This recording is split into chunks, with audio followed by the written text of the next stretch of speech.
মুহতারাম হাজিরিন, প্রত্যেকটা গুনাহ সেটা ছোট হোক কিংবা বড় হোক তা অত্যন্ত ভয়াবহ।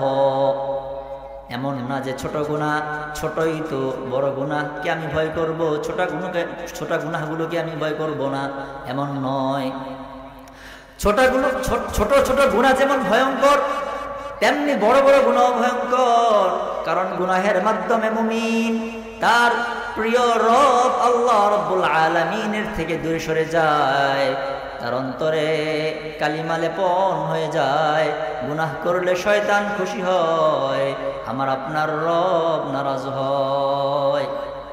আমরা কিভাবে একটা গুনাহকে ছোট মনে করতে পারি? যেই কারণে আমাদের রব নারাজ হয়, রব অখুশি হয়, সেই কাজগুলো আমরা কিভাবে করতে পারি? গুনাহ করলে গুনাহকে একজন মুমিন কিভাবে দেখবে? চলুন আমরা হাদিস থেকে সেটা জেনে নেই। অনেক সুন্দর করে রাসূল সেটা হাদিসে চিত্রায়িত করেছেন। আমার আপনার প্রিয় রাসূল হযরত মুহাম্মদ রাসূলুল্লাহ সাল্লাল্লাহু আলাইহি ওয়াসাল্লাম বলছেন, একজন মুমিন গুনাহকে কিভাবে দেখবে? রাসূল বলেন, ইন্নাল মুমিনা ইয়ারা যুনুবাহু কাআন্নাহু কাঈদুন তাহতা জাবালিন ইয়াখাফু আন ইয়াকা আলাইহি। মুমিন ব্যক্তি গুনাহকে এমন করে দেখবে, একটা গুনাহ সেটা ছোট হোক বড় হোক, মুমিনের কাছে গুনাহটা এমন মনে হবে যেমন পথনোন্মুখ পাহাড়।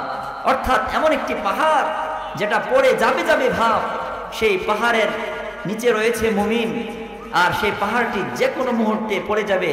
ইয়াখাফু আন ইয়াকা আলাইহি, তার মাথার উপরে পাহাড়টি পড়ে যাবে এবং সে নিজেকে ভয় করছে যে সে নিজে ধ্বংস হয়ে যাবে পাহাড় পড়ার কারণে।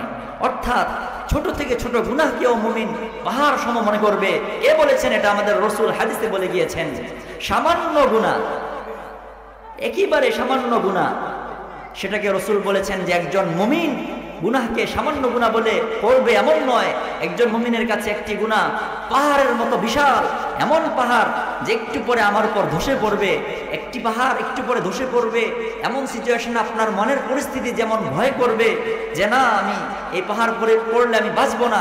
একজন মুমিনও এই ভয়ে গুনাহ করবে না, সেটা ছোট হোক বড় হোক, মুমিনের কাছে গুনাহটা এত ভয়ঙ্কর মনে হবে।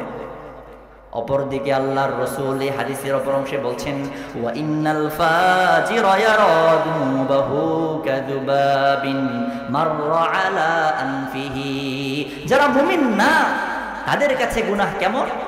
একটা সামান্য বিষয়, যেমন নাকের উপর দিয়ে মাছি উড়ে যায়, আমরা কি তেমন পাত্তা দেই নাকের উপর দিয়ে মাছি গেলে? রাসূল এই উদাহরণ দিয়েছেন হাদিসে, মাররা আলা আনফিহি, নাকের উপর দিয়ে যেমন মাছি উড়ে গেল, সেটাকে কোনো কেয়ার করলো না। একজন ফাসেক, তার কাছে গুনাহটা এমন। আমরা মুমিন, আমাদেরকে ভয় করতে হবে প্রতিটা গুনাহের ব্যাপারে।